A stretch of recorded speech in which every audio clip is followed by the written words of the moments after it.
কয়েক মাস আগে নেপালের ৯,০০০ ফুট পাহাড়ের ওপরে এক প্রত্যন্ত অঞ্চলের এই হসপিটালটা এই রকম দেখতে ছিল।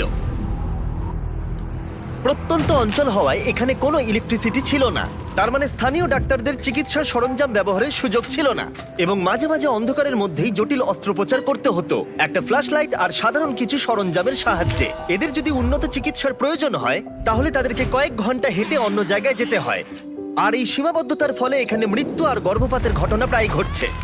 তাই আমাদের লং টার্ম পার্টনার গিভ পাওয়ার, যাদের সাথে আমরা আগের 3টে বিস্ট ফিলান্থ্রপি ভিডিওতে কাজ করেছি, ড্যান আর ড্যারেনকে তাদের সাথে খোলগাঁও গ্রামে পাঠিয়ে দিলাম এই সমস্যার সমাধানে সাহায্য করতে, যেখানে তাদের দারুণ অভ্যর্থনা জানানো হয়েছিল, আর জায়গাটা ছিল নিঃসন্দেহে পৃথিবীর অন্যতম সেরা জায়গাগুলোর মধ্যে একটা। প্রথম দিন সকালে ড্যারেন সঞ্জয় নামে একজন স্থানীয় গিভ পাওয়ার ইঞ্জিনিয়ারের সাথে দেখা করলো, যে নীরা সম্পর্কে একটা মর্মান্তিক গল্প বলেছিল। নীরা গ্রামের একজন মহিলা, যে তার বাচ্চাকে হারিয়েছিল প্রচন্ড ঠান্ডার জন্য এবং উপযুক্ত চিকিৎসা সুবিধা ও সরঞ্জামের অভাবের কারণে। ওকে বর্ষার রাস্তায় সবচেয়ে কাছের বার্থিং সেন্টারের মধ্যে যেতে হতো, কিন্তু সেটাও অনেকটা দূরে থাকায় ও বার্থিং সেন্টারে পৌঁছতে পারেনি আর শিশুটাকে হারাতে হয়েছিল। আর সরকারি টাকার অভাবের জন্য এই হাসপাতালটা অন্তত 2030 সালের আগে পর্যন্ত বিদ্যুৎ পাবে না। হসপিটালে যদি বার্থিং ফেসিলিটি থাকতো তাহলে ওর ক্ষেত্রে পুরো সিচুয়েশনটাই বদলে যেত। ড্যারেন জানতো এটাকে আটকাবার জন্য আমাদের দ্রুত কাজ করতে হবে, তাই সেই গ্রিন প্রোগ্রামের প্রতিষ্ঠাতা মালেসের সাথে দেখা করেছিল, যে অনেক ছাত্র এবং স্বেচ্ছাসেবকদের নিয়ে এই প্রজেক্টটা শেষ করতে এগিয়ে এসেছিল। আমি যখন ছোট ছিলাম তখন মালয়েশিয়াতে আমার ফ্যামিলির সাথে দেখা করতাম। তখন প্রথম আমি সমুদ্র পাহাড় দেখেছিলাম, আর তখনই আমি এটা বুঝতে পারলাম যে যদি আমরা মানুষকে এই প্রকৃতির সৌন্দর্য দেখার একটা সুযোগ করে দিতে পারি, তাহলে নিশ্চয়ই তারা এই পৃথিবী এবং প্রকৃতির যত্ন নেবে। তাই আমরা পুরো বিশ্ব থেকে ছাত্রছাত্রীদের নিয়েছি যারা এই ব্যাপারে ভাবে এবং কিছু করতে চায়, এবং যাতে আমাদের ভবিষ্যৎ প্রজন্মের কোনো অসুবিধায় না হয়, তাই আমরা এই পদক্ষেপ নিয়েছি যাতে এই বিশ্বটা আরো অনেক অনেক সুন্দর হয়ে ওঠে। সঞ্জয় এবং মেলিসার সাথে দেখা করার পরে ড্যারেন খুবই উৎসাহিত হয়ে কাজটা শুরু করে দিয়েছিল, সোলার প্যানেল এবং ব্যাটারি ইনস্টল করে হসপিটালে বিদ্যুৎ আনতে, তার সাথে এই সম্প্রদায়ের জন্য আধুনিক সরঞ্জামের ব্যবস্থা করতে, যাতে এটা একটা আধুনিক বার্থ সেন্টার হয়ে ওঠে। ঠিক আছে, আমরা প্রথম দিনের জন্য প্রস্তুত। 3, 2, 1 বিস্ট ফিলান্থ্রপি! টিমের সবাই এই কাজটার জন্য খুবই এক্সাইটেড ছিল। নিচের দিকটা ঘুরতে হবে। দারুণ! প্রথম দিনের শেষে টিম খোঁড়াখুড়ি এবং সমস্ত ওয়্যারিং শেষ করে ফেললো।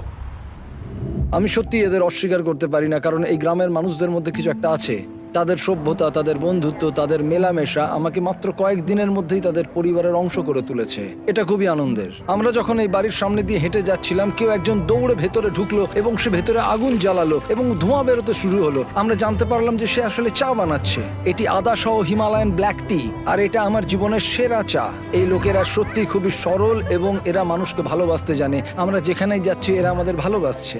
তারা আক্ষরিক অর্থেই আমাদের বাড়িগুলো খুলে দিয়েছে এবং বাড়ির ভেতরে আমাদের একটা বেডরুমও দিয়েছে, যেখানে আমি আর ড্যান আরাম করে থাকতে পারি। কিন্তু কনস্ট্রাকশন শুরু হবার কিছুক্ষণ পরেই ড্যানের শরীরটা খারাপ করলো।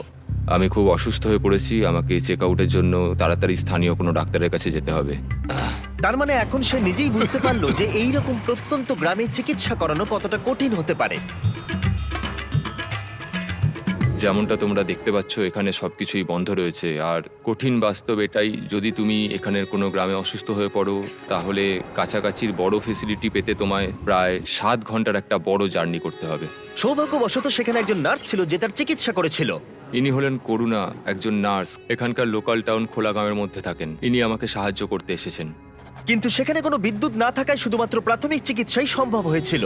সে ধরে নিল যে ড্যানের হয়েছিল গাটি। গাটি। হ্যাঁ, আমার গাটি হয়েছে।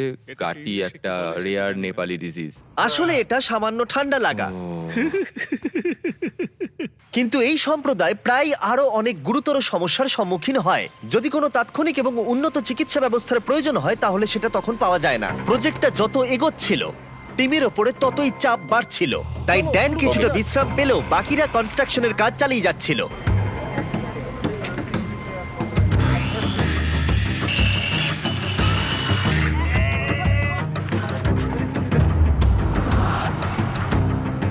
যেহেতু এখন সাপোর্টিং স্ট্রাকচার তৈরি হয়ে গেছিল, তাই আমরা সোলার প্যানেল ইনস্টল করতে শুরু করলাম। টিম টিমের সবার কঠোর পরিশ্রমের জন্য আমাদের কাজ বেশ কিছুটা এগিয়েছিল, তাই ড্যারেন সঞ্জয়ের সম্পর্কে আরো কিছুটা জানলো। যখন আমি আপার হিমালয়ে কাজ করছিলাম আর এখানে যন্ত্রপাতি রিপেয়ারিং এর কাজ করছিলাম, তখন দেখলাম যে এখানে ইলেকট্রিসিটি নেই। আর যখন আমি এখানে এলাম তখন দেখতে পেলাম একটা বাচ্চা একটা কাঠের বক্সের মধ্যে রয়েছে, আর পাশে একটা লাইট বাল্ব রাখা রয়েছে যেটা ওকে হিট দিয়ে যাচ্ছে। আর তারপরেই হঠাৎ করে আমার মাথায় একটা আইডিয়া এলো যে এরকম ইকুইপমেন্ট তো আমরাও বানাতে পারি। তারপরেই আমি নেপালে একটা টিম তৈরি করি, আর তারপরেই আমরা বানাই একটা বেবি ওয়ার্মার, যেটাকে আমরা নেপালি ভাষায় ন্যানোনানি বলে রাখি, যার মানে হচ্ছে ওয়ার্ম চাইল্ড। ন্যানো রানি এতটা সাকসেস পায় যে তারা ইউএসএ তে পিপল চয়েস অ্যাওয়ার্ডও পায়। আমার কাছে এটা একটা স্বপ্ন পূরণ, কারণ আমার লক্ষ্যই ছিল এই ধরনের একটা ওয়ার্মার তৈরি করা এবং মানুষকে এই ব্যাপারে আরো সচেতন করা, বিশেষ করে এরকম প্রত্যন্ত গ্রামে যেখানে কোনো রকম আধুনিক ফেসিলিটি নেই। জীবন বাঁচানোর ক্ষেত্রে সাধারণ চিকিৎসা সরঞ্জামের গুরুত্ব বুঝতে পেরে ড্যারেন সিদ্ধান্ত নেয় সঞ্জয়কে আরো 10টা বেবি ওয়ার্মার কিনে চমকে দেবে, যাতে সে অন্য সম্প্রদায়কে এর সুবিধাগুলো দিতে পারে। সঞ্জয়, আমি আপনার কাছ থেকে আরো 10টি বেবি ওয়ার্মার কিনতে চাই, আর আপনাকে হাসপাতাল বা সম্প্রদায়ের যা কিছু প্রয়োজন তা দিয়ে দিতে চাই। Thank you very much Darren, এটা আমার আর আমার টিমের জন্য অনেক বড় পাওনা। আমি সত্যিই বিশ্বাস করতে পারছি না। আর মাত্র একটা দিন বাকি, আমরা কনস্ট্রাকশন শেষ করার খুব কাছাকাছি ছিলাম, আর পুরো টিম লাস্ট সোলার প্যানেলটা সাইন করলো। হ্যাঁ হ্যাঁ, ঠিক আছে। আর লাস্ট সোলার প্যানেলটা ড্যারেনই লাগালো। আমরা একসাথে একটা বিদ্যুৎবিহীন ভাঙা বিল্ডিংকে একটি সম্পূর্ণ চালু হাসপাতালে পরিণত করেছি, যা এই সম্প্রদায়ের 16,000-এরও বেশি মানুষকে পরিষেবা দেবে। আমি সত্যি অনেক কৃতজ্ঞ যে আমরা এখানে আসতে পেরেছি আর এদেরকে একটা উপহার দিতে পেরেছি, যা আগামী প্রজন্মের কাছে, এই মানুষজনদের কাছে একটা অর্থবহ প্রাপ্তি হয়ে থাকবে। এখন রাত ঘনিয়ে আসছে আর এদেরকে অবাক করার সময় এগিয়ে আসছে, তাই আমি আর অপেক্ষা করতে পারছি না। প্রথমবারের মতো আলো জ্বালানোর সাক্ষী হতে পুরো গ্রাম হাসপাতালে এসেছিল। তোমরা কি তৈরি?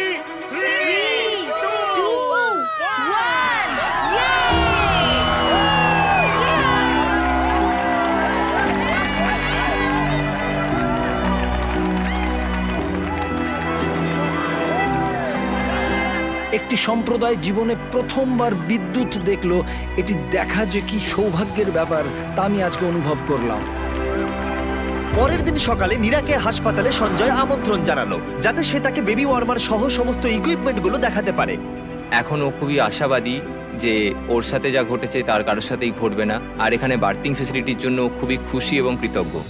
নমস্কার। লাস্ট সারপ্রাইজ দেওয়ার আগে আমি এই ভিডিওর স্পন্সরকে ধন্যবাদ জানাতে চাই। পৃথিবীর সবথেকে ভালো খাবার এই ফিস্টেবল নয়, কেলগস। শুধু এই সময়ের জন্য, কারণ তারা আমাদেরকে সাহায্য করছে।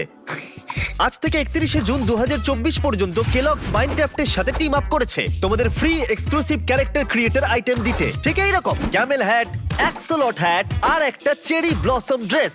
এগুলো তুমি তখনই পাবে যখন তুমি কেলগসের স্পেশাল মার্ক বক্সগুলো কিনবে। ঠিক এইরকম Kellogg's Froot Loops, Frosted Flakes, Apple Jacks আর কর্ন পপস। তোমরা কিন্তু তিনটেই ক্যারেক্টার ক্রিয়েটর আইটেম কালেক্ট করো। আর এগুলো ছাড়াও মাইনক্রাফট আর কেলগস অরবট ডে ফাউন্ডেশনকে পার্টনার করেছে। অরবট ডে হলো সেই ফাউন্ডেশন যারা আমাকে টিম ট্রিজে সাহায্য করেছিল। তারা 2.5 লাখ গাছ লাগিয়ে চলেছে, যেটা ইউএস এর জন্য খুবই প্রয়োজন। এটা কিন্তু দারুণ। ডেসক্রিপশনে দেওয়া লিংকে ক্লিক করে এদের সব টার্মস এন্ড কন্ডিশনস দেখতে পাবে। ঠিক আছে ফেস্টিভ্যালস, আমাকে ক্ষমা করে দাও, আমি চিট করেছি শুধুমাত্র অপরকে সাহায্য করতে। থ্যাংক ইউ কেলগস এই ভিডিওটা স্পন্সর করার জন্য। চলো আবার ফিরে যাওয়া যাক। যখন আমরা সঞ্জয়ের সাথে কথা বলছিলাম তখন আমরা জানতে পারলাম ও নেপালি হয়েও কখনো এভারেস্ট দেখেনি, আর ওর এটা স্বপ্ন ছিল একবার অন্তত এভারেস্ট দেখার। তাই শেষ দিন সকালে আমরা সিদ্ধান্ত নিলাম ওকে সেটা দেখিয়ে আমরা সারপ্রাইজ দেব। আমরা এভারেস্টের এত কাছাকাছি আছি আর সেটা দেখতে না যাওয়াটা দুর্ভাগ্য। আমরা সঞ্জয়কে হেলিকপ্টার যতদূর যেতে পারবে এভারেস্টের সেই উচ্চতায় নিয়ে গেলাম। সেখানে অক্সিজেন খুবই কম থাকায় ড্যান আর সঞ্জয় মাত্র 2 মিনিট থাকার অনুমতি পেল, না হলে তাদের অক্সিজেনের অভাবে হাইপক্সিয়া হয়ে যেত। ড্যারেন আর আমি এখন পৃথিবীর সর্বোচ্চ পয়েন্টে একসঙ্গে রয়েছি। আমি এটা বিশ্বাসই করতে পারছি না। এভারেস্ট দেখে সঞ্জয় আবেগে হাঁটু গেড়ে বসে পড়েছিল। এটা অসাধারণ। আমার স্বপ্ন ছিল এখানে আসার আর এভারেস্টকে দেখার। আরো একবার আমি ধন্যবাদ জানাতে চাই গিভ পাওয়ার এবং গ্রিন প্রোগ্রামকে এই প্রজেক্টটাকে সফল করে তোলবার জন্য। স্বাভাবিকভাবে এই প্রজেক্টগুলোর মধ্যে অনেক কিছু থাকে, তাই এগুলো সম্পর্কে আরো কিছু জানতে চাইলে ড্যান কিছু বিহাইন্ড দ্য সিন ভিডিও বানিয়েছে। তোমরা ডেসক্রিপশনের লিংকে ক্লিক করে সেগুলো দেখতে পাবে। এখন আমি দেখাবো তোমাদের বিস্ট ফিলান্থ্রপির বিহাইন্ড দ্য সিন। এনজয়। হাততালি দাও, আমরা শেষ করেছি। আমি দেখেছি তোমরা অনেক অন্যান্য ভিডিওতে ক্লিক করো, তাই আমি যতক্ষণ কথা বলবো এখানে বেরোলে ভিডিওটা চলবে, যাতে তোমরা আমার কথাগুলোকে শোনো। আমরা যা অ্যাড রেভিনিউ পাই আর এই ভিডিওগুলোর ক্ষেত্রে আমরা যা ইনকাম করি পুরোটাই বিস্ট ফিলান্থ্রপিতে যায়। তাই সবসময় ভিডিওগুলো দেখো যাতে আমরা মানুষদের সাহায্য করতে পারি। তাই যাও অন্য ভিডিওগুলো দেখো আর এক্ষুনি সাবস্ক্রাইব করো, না হলে তোমরা অপরকে সাহায্য করতে চাও না।